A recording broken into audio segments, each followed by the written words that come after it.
এই মাদ্রাসাকে পুনর্জীবিত করার জন্য পাগড়ি আছে, পাঞ্জাবি আছে, লম্বা নামাজ পড়ে না, এই মাদ্রাসার অবস্থা হয়েছে, এই মাদ্রাসার অবস্থা হয়েছে। এই জন্য এই মাদ্রাসাকে জিন্দা করা, যে সমস্ত বুজুর্গ এই মাদ্রাসার ছুটি কেড়ে নিচ্ছে, ওনাদের কি আশা ছিল যে আমরা মারা যাব, এই মাদ্রাসাগুলো চলবে সব আল্লাহ আজাদ থেকে আমরা বাঁচি থাকবো। আমরা পাবলিক 1 টাকা 2 টাকা 100 200 করে ধান দেয় কেন দেয়? ফলো করে নাজাতের জন্য, ফলো করে যাতে আল্লাহ জাহান্নামে না যায়। কিন্তু আজকে দেখা যায় চালা হয় মাদ্রাসা পড়া নাই, মাদ্রাসার ছাত্র নাই।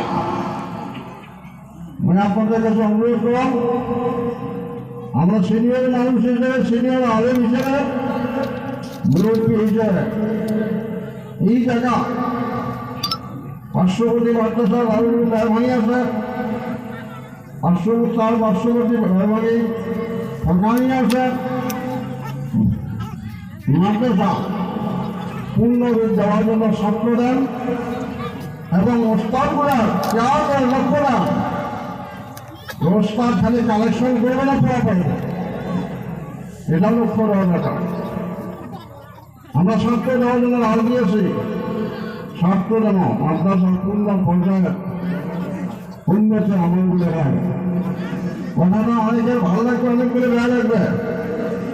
টিচার মিটার আসলে মানুষ ঠিক হয় না, টিচার মিটার আসলে মানুষ ঠিক হয় না। কেন মাদ্রাসা অবস্থায় লোক মাদ্রাসা কেন বানিয়েছে? কেন আছে ছেড়ে নাই?